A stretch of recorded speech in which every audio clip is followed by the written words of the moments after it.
যে কোনো একজনকে বাঁচাতে পারবেন, হয় মাকে না হলে স্ত্রীকে। এই প্রশ্নটা যদি দুনিয়ার সব স্বামীদের করেন যে এই দুইজনের যে কোনো একজনকে আপনি বাঁচাতে পারবেন, কাকে বাঁচাবেন? আমার মনে হয় 90% উপরে পুরুষ মানুষ জবাব দেবে আমি আমার মাকে বাঁচাবো। আরে বলে কি, মা ছাড়া তো আমার অস্তিত্বই নাই, সবার আগে আমার মা।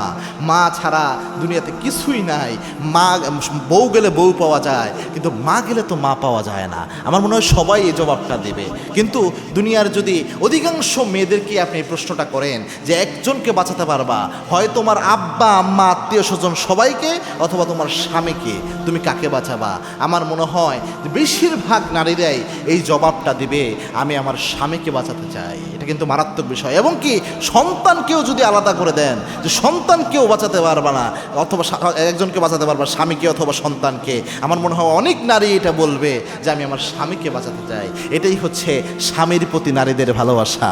এটা কিন্তু মারাত্মক প্রিয় ভাই। একটা নারী যখন নিজের আব্বাকে ছেড়ে, আম্মাকে ছেড়ে, সবাইকে ছেড়ে আমাদের ঘরটাকে আপন বানায় নেয়, আপনার ঘরটাকে তার পরিবার বানায় নেয়, আপনার উপর নির্ভরশীল হয়ে যায়, এই মানুষটা তার সমস্ত অস্তিত্বকে হারিয়ে আপনাকে অস্তিত্ব হিসেবে ধারণ করে। সে মনে করে আপনি নাই মানে তার অস্তিত্বই নাই, এরকম একটা ফিলিংস তার হয়ে যায়। এই মানুষটাকে আমরা মাঝে মাঝে কীভাবে এদের উপর জুলুম করেন আপনি বলেন তো? এই মানুষটাকে এমনভাবে কীভাবে আপনি ছোট করেন যে তোমাকে আমি ছেড়ে দিব?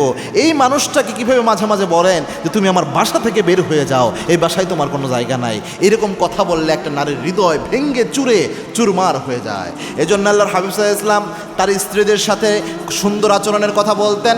সব উম্মতকে আল্লাহর হাবিব বলেছেন রিফকান বিল কাওয়ারির, স্ত্রীর সাথে সবচেয়ে কোমল আচরণ করবা।